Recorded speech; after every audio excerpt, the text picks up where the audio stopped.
Vizag steel family వీక్షకులకు నమస్కారం. ఈ వీడియోలోని ముఖ్యాంశం. సార్, ఈ స్టీల్ ప్లాంటు ప్రజల సెంటిమెంట్తో ముడిపడి ఉంది కనుక దీన్ని మనం డైరెక్ట్గా ప్రైవేట్ వ్యక్తుల చేతుల్లోకి అప్పచెప్పలేం సార్. మరేం చేద్దాం? ముందుగా మనం ప్రజల దృష్టిని మళ్లించాలి. వాళ్ళలో వాళ్లే గొడవలు పడేటట్లు చెయ్యాలి. దానికి మనమేం చేయాలి? మనమే ఒక సమస్యను సృష్టించి ఆ సమస్యని పత్రికల్లోనూ టీవీల్లోనూ విరివిగా ప్రచారం అయ్యేటట్లు చూడాలండి. ఎట్టి పరిస్థితుల్లోనూ స్టీల్ ప్లాంట్ పై చర్చ జరగకూడదు. ఆ తరువాత మనం ప్లాంట్కి వచ్చే ముడి సరుకునంతా ఆపేయాలి.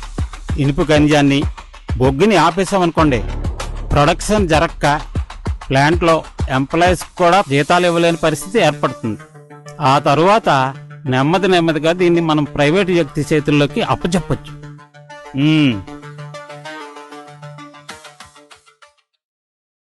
మరిన్ని విశాఖ ఉక్కు ఆర్ఏఎన్ఎల్ వార్తల కోసం మన వైజాగ్ స్టీల్ ఫ్యామిలీ యూట్యూబ్ ఛానల్లో సబ్స్క్రైబ్ అవ్వండి.